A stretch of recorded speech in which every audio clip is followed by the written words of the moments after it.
కవిత గారు, మీ అన్నగారు మీ బావగారి వరుస అయిపోయి మీ వరుస వచ్చినట్టుంది. అలా ప్రభుత్వంపై విషం చిమ్మే అటువంటి కార్యక్రమం. మీరేదో కాంగ్రెస్ ప్రభుత్వానికి గోదావరి కృష్ణా జలాలపై చిత్తశుద్ధి లేదు అని చెప్పే ప్రయత్నం చేస్తున్నట్టు ఈరోజు రౌండ్ టేబుల్ కాన్ఫరెన్స్ లో ఎక్కడో మాట్లాడినట్టు. కాళేశ్వరం ప్రాజెక్టు, మీరు కట్టిన కాళేశ్వరం ప్రాజెక్టు మేరానగ ధీరుడిలా, అంటే మగధీరుడిలా ఏదో మీరు చెప్తున్నారు ఇందాకేదో మీ కవిత్వంలో నిలబడింది అని చెప్తున్నారు. అది నిలబడలే, పేకలలాగా కుప్ప కూలిపోయింది. మీరు మధ్యన జైల్లో బిజీ ఉన్నప్పుడు, అరెస్ట్ అయ్యి బిజీ ఉన్నప్పుడు, లేకపోతే పేపర్లు మీరు చదవకనో మీకు తెలవనట్టుంది, ఘోష్ కమిటీ విచారణ కమిటీ ముందు అధికారులు, ఇంజనీర్లు, అధికారులు అలాగే కన్స్ట్రక్షన్ కంపెనీలు వాస్తవాలు చెప్పిన దీనికి, ఈ కాళేశ్వరం కూలిపోవడానికి కారణం ఎవరు?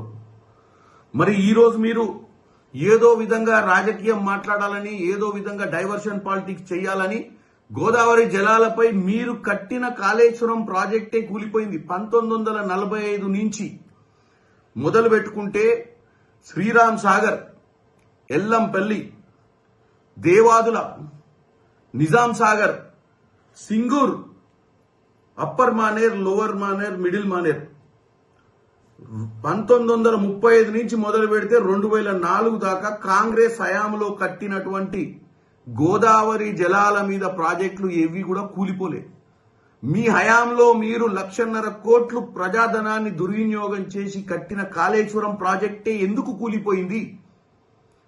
రూర్కీ ఐఐటి వాళ్ళు కూడా చెప్పిర్రు, ఇది కేవలము అసమర్థత పాలన, ఫామ్ హౌస్ లో పండుకొని డిజైన్లు గీయడం వల్లనే కాళేశ్వరం కూలిపోయిందని తెలంగాణ ప్రజలకు అర్థమైంది. కాబట్టి మిమ్మల్ని అధికారం నుంచి పక్కకు పైదొలగించిర్రు. మాకు చిత్తశుద్ధి ఉంది, మేమేం చేయాలనో మాకు క్లారిటీ ఉంది. ఇకపోతే కృష్ణా జలాల గురించి చెప్తుర్రు. రాజకీయం చేయడం ఒక్కటే కాదు లక్ష్యం, వాస్తవాలు తెలుసుకొని తెలంగాణ ప్రజలకు వాస్తవాలు కూడా చెప్పే ప్రయత్నం చేయాలి. మీరు మీ అవినీతి, అసమర్థ పాలన వల్లనే ఆ రోజు పోతిరెడ్డిపాడు ప్రాజెక్టులో రోజుకు 2 టీఎంసీల నీళ్లు జగన్ రెడ్డి తీసుకుపోతుంటే నిమ్మకు నీరెత్తినట్టున్నారు మీరు. మీ హయాంలోనే పోతిరెడ్డి ప్రాజెక్టు 40,000 క్యూసెక్కుల నుంచి 90,000 క్యూసెక్కుల వరకు పెరిగినటువంటి పరిస్థితి ఎవరి హయాంలో జరిగింది? మీ హయాంలోనే. కృష్ణా జలాల విషయంలో మీరు రాయలసీమను రత్నాల సీమ చేస్తా అని చెప్పి మీరు ఏదైతే రోజా గారింటికి రాయలసీమలో పోయి చేపల పులుసు తిని ఆ రోజు చెప్పొచ్చిన విషయం చూస్తేనే అర్థమవుతుంది. తెలంగాణ ప్రజల చెవులో పువ్వులు పెట్టడానికే మీరు ఇప్పుడు ప్రయత్నం చేయొద్దు. పదే రోజు ఏదో విధంగా కాంగ్రెస్ ప్రభుత్వం సంవత్సర పాలన కాంగ్రెస్ ప్రభుత్వాన్ని తప్పుదో పట్టియనికి ప్రయత్నం చేస్తుర్రు. మాకు చిత్తశుద్ధి ఉంది. మేము కృష్ణా గోదావరి జలాలను కాపాడుకోవడంలో మేము ఎట్టి పరిస్థితిలో మేము దేనికైనా తెగిస్తాం. మీ మాదిరిగా ఆ రోజు మాట్లాడినట్టు, ఆ రోజు జగన్ రెడ్డి తోటి మీకున్న ఫ్రెండ్షిప్, ఆ రోజు మీకేదో లావాదేవీలల్లో మీరు ఈజీ తీసుకొని, ఆఖరికి ఒక చిన్న విషయం, ఈ అపెక్స్ కౌన్సిల్ మీటింగ్ ఏదైతే పోతిరెడ్డిపాడు ప్రాజెక్టు పై పెట్టినటువంటి మీటింగ్ కి కూడా పోనీకే మీకు ఆ రోజు చేత కాలేదు. ఆ మీటింగ్ కి పోవాలన్నా పోయి ఆ మీటింగ్ లో మనకు రావాల్సిన కృష్ణా జలాలను కాపాడాలన్న ఉద్దేశం కూడా ఆ రోజు మీకు లేదు.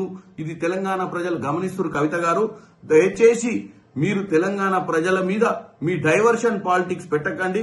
కాంగ్రెస్ ప్రభుత్వానికి చిత్తశుద్ధి ఉంది. కాంగ్రెస్ ప్రభుత్వాన్ని ప్రజలు గెలిపించారు.